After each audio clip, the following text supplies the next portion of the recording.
أعوذ بالله من الشيطان الرجيم بسم الله الرحمن الرحيم Bismillahirrahmanirrahim. Alhamdulillah wassalatu wassalamu ala Rasulillah wa ala alihi wa ashabihi wa man tabi'ahum bi ihsanin ila yaumiddin wa ba'du. Ikhwati fillah azanillahu wa iyyakum. Pembahasan kali ini berkaitan dengan apa-apa yang merusak i'tikaf seseorang.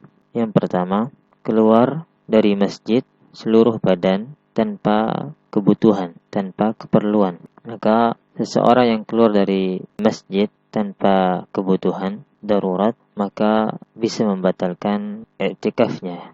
Ini sebagaimana hadis dari Aisyah radhiyallahu anha, qalat, beliau pernah berkata, wa in kana Rasulullah sallallahu alaihi wasallam liyudkhilu alayya ra'sahu wa huwa fil masjid fa urajjiluhu wa kana la yadkhulul baita illa li hajatin idza kana mu'takifan.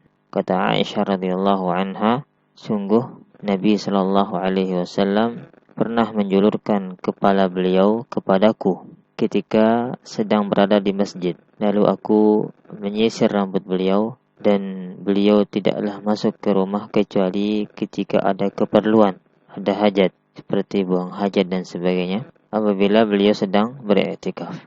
Hadis riwayat Bukhari. Dalam hadis ini dijelaskan bahwasanya seseorang yang beriktikaf, jika keluar sebagian tubuhnya dari masjid seperti tangan, kaki, kepalanya, maka tidak membatalkan i'tikafnya. Yang membatalkan i'tikafnya jika seluruh tubuhnya keluar dari masjid tanpa ada keperluan atau kebutuhan yang mendesak. Dan dinukil ijma' dalam hal ini sebagaimana yang disebutkan oleh Ibnu Hazm. Beliau pernah berkata, wattafaqu ala anna man kharaja min mu'takafihi fil masjidi lighairi hajatin. Dan para ulama telah sepakat bahwasanya siapa-siapa yang keluar dari masjid tanpa ada kebutuhan, wala daruratin, tanpa ada darurat, wala birrin umira bihi, dan tanpa ada kebaikan yang diperintahkan dengannya, au nudiba ilaih fa inna i'tikafahu qad batal, maka sungguh i'tikafnya telah batal, telah rusak. Dalam kitab Maratibul Ijma' halaman 41. Adapun jika keluar dari masjid seluruh badannya karena ada uzur, ada keperluan seperti qada hajah, makan, minum, berwudu dan seterusnya, maka boleh untuk keluar dari masjid. Dan ini sebagaimana dinukil ijma' oleh para ulama, disebutkan oleh Ibnu Munzir, Al-Mardawi, Ibnu Qudamah dan Al-Imam An-Nawawi rahimahumullahu jami'an. Berkata Ibnu Munzir rahimahullah, wa ajma'u ala anna lil mu'takifi an yakhruja min mu'takafihi lil ghaiti wal baul. Dan para ulama telah sepakat bahwasanya orang yang beriktikaf boleh untuk keluar dari iktikafnya itu, dari tempat iktikafnya itu karena ada keperluan, ada uzur, seperti buang air besar ataupun buang air kecil. Dalam kitab Al-Ijma' halaman 50. Kemudian Ibnu Qudamah berkata, wala khilafa fi anna lahul khuruja lima la budda lahu minhu. Dan tidak ada perselisihan di antara para ulama bolehnya seseorang yang lagi i'tikaf untuk keluar dalam keperluan yang harus dia lakukan. Dalam kitab Al-Mughni jilid 3 halaman 192.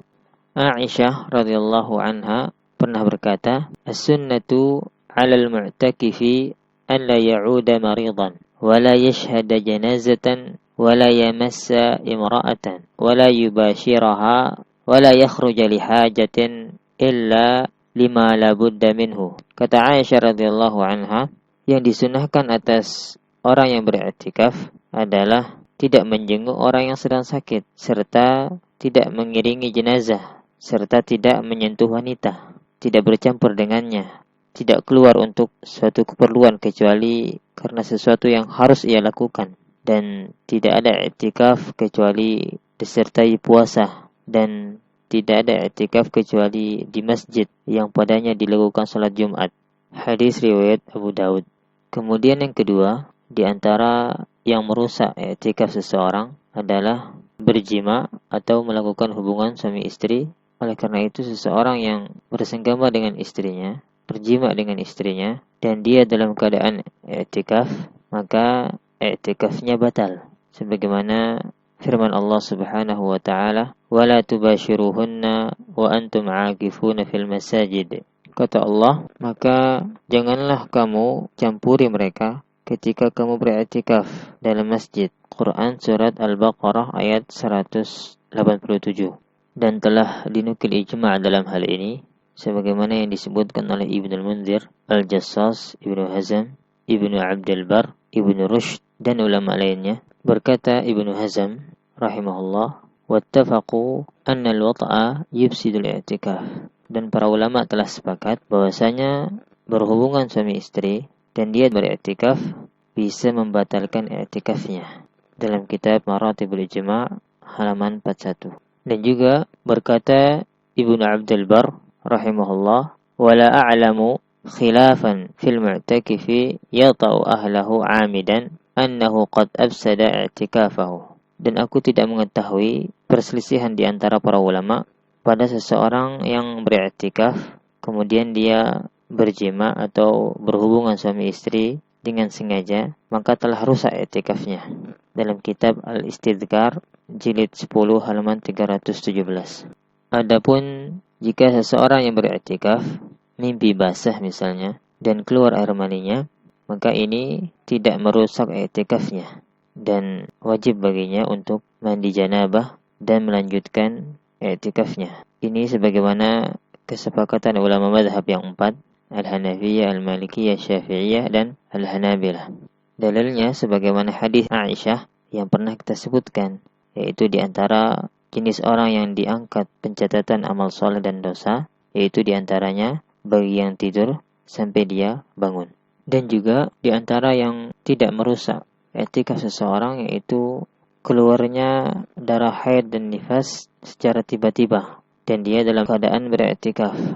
Maka haram baginya untuk berdiam diri di masjid dan hendaklah dia memutuskan i'tikafnya sementara waktu, tetapi tidak membatalkan i'tikafnya atau tidak merusak i'tikafnya. Dan ketika telah suci, dia kembali ke masjid dan melanjutkan i'tikafnya lagi. Dan ini sebagaimana mazhab jumhur para ulama Al-Malikiyah, Syafi'iyah dan Al-Hanabilah. Ini sebagaimana firman Allah Subhanahu wa taala, "Ya ayyuhalladzina amanu la taqrabus salata wa antum sukara hatta ta'lamu ma taquluna wa la junuban illa 'abiri sabilin hatta taghtasilu." Wahai orang-orang yang beriman, janganlah kamu mendekati salat ketika kamu dalam keadaan mabuk sampai kamu sadar apa yang kamu ucapkan, dan jangan pula kamu menghampiri masjid ketika kamu dalam keadaan junub kecuali sekedar melewati jalan saja sebelum kamu mandi junub. Quran surat An-Nisa ayat 43.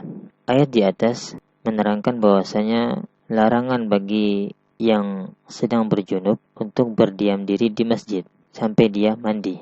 Begitu juga orang haid dan nifas lebih utama untuk tidak berdiam diri di masjid.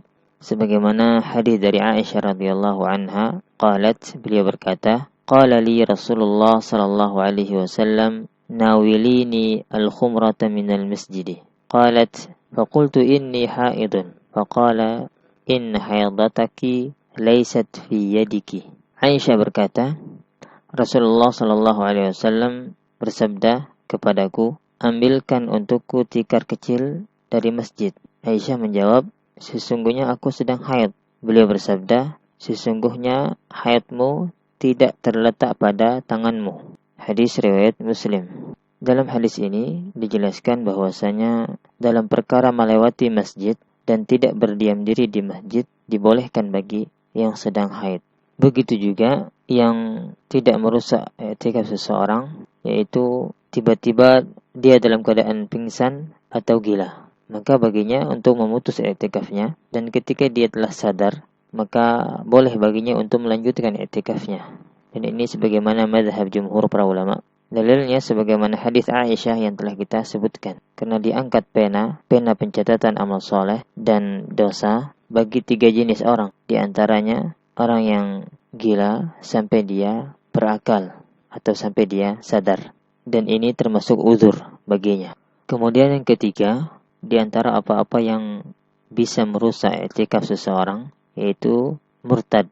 Seseorang yang murtad dan dia beriktikaf, maka batal i'tikafnya. Sebagaimana firman Allah Subhanahu wa taala, "Wa laqad uhiya ilaika wa ilal ladzina min qablika la in asyrakta la yahbatanna 'amaluka wa la takunanna minal khasirin." Dan sungguh telah diwahyukan kepadamu dan kepada nabi-nabi yang sebelummu, sesungguhnya jika engkau mempersekutukan Allah, niscaya akan hapuslah amalanmu dan tentulah engkau termasuk orang yang merugi. Quran Surat Az-Zumar ayat 65. Wallahu ta'ala alam wa sallallahu ala nabiyyina Muhammad wa akhiru da'wana anil hamdulillahi rabbil alamin.